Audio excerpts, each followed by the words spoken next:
राधे राधे दोस्तों, आइए जानते हैं सरयू नदी का जल पूजा में और यज्ञ में क्यों नहीं लिया जाता है। उससे पहले हम ये जान लेते हैं कि उसका उद्गम स्थल कहाँ से हुआ है।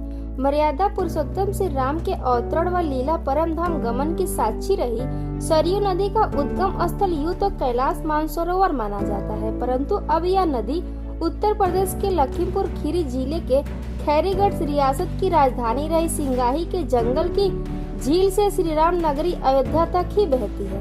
मत्स्य पुराण के अध्याय 121 और वाल्मीकि रामायण के 24वें सर्ग में इस नदी का वर्णन मिलता है।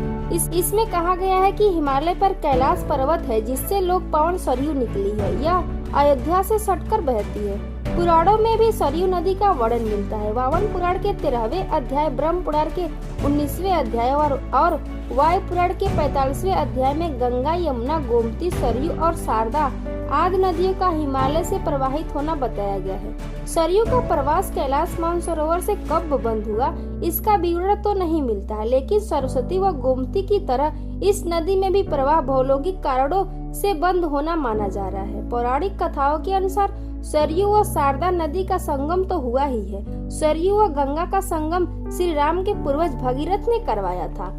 अब आगे आइए जान लेते हैं कि यह प्रकट कैसे हुई थी। पुराणों में वर्णित है कि सरयू भगवान विष्णु के नेत्रों से प्रकट हुई थी।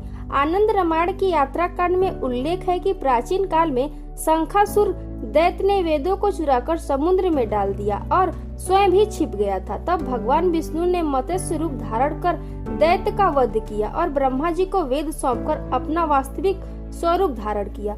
उस समय हर्ष के कारण भगवान विष्णु की आंखों से प्रेमाश्रु टपक पड़े। ब्रह्मा जी ने उस प्रेमाश्रु को मानसरोवर में डालकर उसे सुरक्षित कर लिया। इस जल को महापराक्रमी वैवस्वत महाराज ने बाण के प्रहार से मानसरोवर से बाहर निकाला। यही जलधारा सरयू नदी कहलाई। आइए अब हम ये जान लेते हैं कि सरयू नदी क्यों श्रापित है। इसके पीछे की वजह है भगवान श्री राम की मृत्यु।